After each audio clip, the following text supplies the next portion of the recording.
എന്ന് പറഞ്ഞ് ഇറക്കിയ ആ രേഖകളെയൊക്കെ തള്ളുകയാണോ ചെയ്യുന്നത്? നോ തള്ളുകയല്ല, അത് കറക്റ്റ് ആണ്. അത് അദ്ദേഹം പറഞ്ഞതും ഇതുവരെ നടന്നിട്ടുള്ള ഓൺ റെക്കോർഡ് എല്ലാം കറക്റ്റ് ആണ്. പക്ഷേ എഫിഷ്യന്റ് അല്ലാത്തത് കൊണ്ടല്ലേ നമുക്ക് ഇതുവരെ കണ്ടെത്താനാവാത്തത്. അപ്പം അത് എഫിഷ്യന്റ് ആക്കണം. ഫ്യൂച്ചറിസ്റ്റിക് ആയിട്ട് നിങ്ങൾ അത് ചെയ്യണം. 2 മാസം കഴിഞ്ഞാൽ വീണ്ടും ഈ കലാമിറ്റീസ് വീണ്ടും വരും. അപ്പൊ നിങ്ങൾ ഇതേ റീസൺസ് പറഞ്ഞു ഒഴിഞ്ഞു മാറുമോ? ജീവൻ ആ വീഡിയോ പറയുന്ന പോലെ ആ കുട്ടി പറയുന്നത് കാര്യങ്ങളൊക്കെ ചെയ്യുന്നുണ്ട്, പക്ഷെ ഒരു എഫിഷ്യൻ്റ് അല്ല, അങ്ങനെ എങ്ങനെയല്ല എന്നൊക്കെ കുറേ കാര്യങ്ങൾ പറയുന്ന കാര്യങ്ങൾ തന്നെയാണ് കേട്ടോ.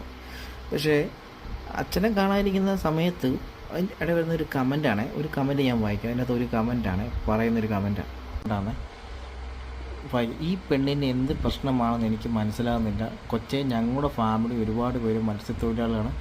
ഒരുപാട് പേർ കടലിൽ പോയി മരിച്ചിട്ടുമുണ്ട്. ഒന്നും പറയാൻ പറ്റത്തില്ല. കടലിൽ പോകുന്ന ജഡം ചിലപ്പോൾ കിട്ടും, ചിലപ്പോൾ കിട്ടത്തില്ല. നല്ല സംസാരം. കടലിൽ ആരെയും സ്വന്തം വീടോ വസ്തുവല്ല ഉള്ളത് ചേട്ടൻ സൂക്ഷിച്ച് വെച്ചിരിക്കാൻ ഈ പെണ്ണിന് വിവരമില്ലാത്തതാണോ, അതോ വിവരമില്ലാത്തതുപോലെ അഭിനയിക്കുകയാണോ, അതോ വിവരം കൂടുതൽ എനിക്ക് ഉണ്ട് എന്ന് ബോധിപ്പിക്കുകയാണ്. എന്തായാലും 9 ദിവസമായ ഒരാളുടെ ജഡം ഇതിനായിട്ടോ ജഡം കിട്ടാനാണെങ്കിൽ എന്തെങ്കിലും കരയിൽ അടുത്ത ഇത് ഉള്ളിൽ ഏതോ പാറക്കെട്ടിൽ പോയി അതിൻ്റെ അടിയിൽ നിന്നും തപ്പി നോക്കാൻ പറ്റത്തില്ല. നമ്മുടെ നാട്ടിൽ അത്രയും എക്സ്പീരിയൻസ് ഉള്ള ആൾക്കാർ ഇല്ല. ആദ്യം അത് മനസ്സിലാക്കണം.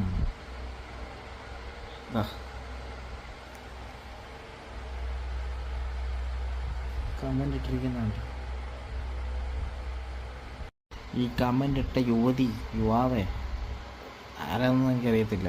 കണ്ടിട്ട് ഫേക്ക് അക്കൗണ്ടാണ്. ഈ മെസ്സേജ് കാണുമ്പോഴേ മനസ്സിലാവും നിങ്ങളുടെ വിവരവും നിൻ്റെ രാഷ്ട്രീയവും സ്വന്തം ആൾക്കാർ മരിച്ചാലും പ്രശ്നമില്ല എന്ന് ഒരു മനസ്സുള്ളൊരു ഈ മഹതി എന്ത് വിളിക്കണമെന്ന് പോലും, മഹതിയോ മഹത്തനോ എന്ത് വിളിക്കാമെന്ന് പോലും അറിയില്ല. സ്വന്തം അപ്പനോടും കുടുംബത്തോടും സ്നേഹമുള്ളവർക്ക് വിഷമം വരും. 9 ദിവസമല്ലേ കാണാൻ പോയിട്ട്. അതൊന്നുമില്ലാതെ ഈ മഹതിയെപ്പോലുള്ളവർക്ക് ഒന്നും പ്രശ്നമല്ല. മരണം പോലും ഒരു പ്രശ്നമല്ല. അത് ഞാനല്ലല്ലോ മറ്റുള്ളവരല്ലേ എന്ന് മനോഭാവം എന്തൊരു ജന്മം